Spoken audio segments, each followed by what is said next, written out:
सीपीआरच्या अपघात विभागात रात्री 9 नंतर येणाऱ्या रुग्णांना वॉर्डात दाखल करून घेण्यासाठी चालढकलपणा होतो।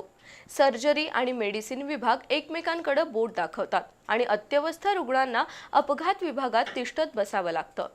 दुसरीकडे सीपीआर मध्ये जन्म आणि मृत्यू दाखले दिले जातात, पण असे दाखले मिळवण्यासाठी नागरिकांची प्रचंड दमछाक होते।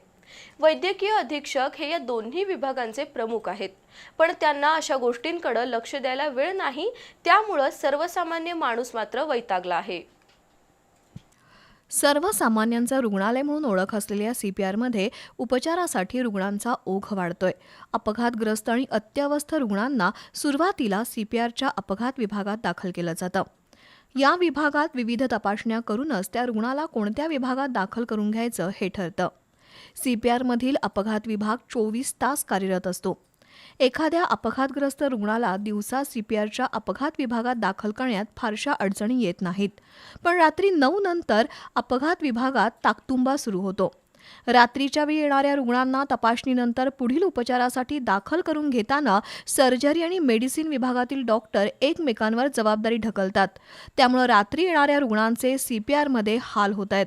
सीपीआरच्या वैद्यकीय अधीक्षकांनी एकदा अपघात, सर्जरी आणि मेडिसिन विभागात फिरती करून रुग्ण आणि डॉक्टरांच्या अडचणी समजून घेणं गरजेचं आहे।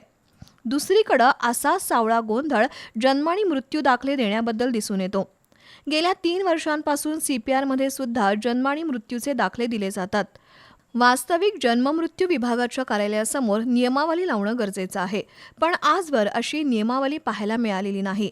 त्यामुळे दाखले हवे असतील तर कार्यालयात येऊन माहिती घ्यायची, कागदपत्रांची पूर्तता करण्यासाठी पुन्हा गावी जायचं, त्यानंतर विहित नमुन्यातील अर्ज देऊन दाखला नेण्यासाठी 14 दिवसानंतर यायचं, असे हेलपाटे मारावे लागतात। त्यामुळे सुद्धा गोरगरीब नागरिकांमधून तीव्र प्रतिक्रिया उमटत आहेत। सीपीआरमधील वैद्यकीय अधीक्षक आणि अधिष्ठाता यांनी सर्व विभागात समन्वय साधून योग्य नियोजन केलं तरच सीपीआरचा कारभार सुरळीत चालेल, पण त्यासाठी इच्छाशक्ती आणि वेळप्रसंगी कठोर कारवाई करण्याची तयारी हवी।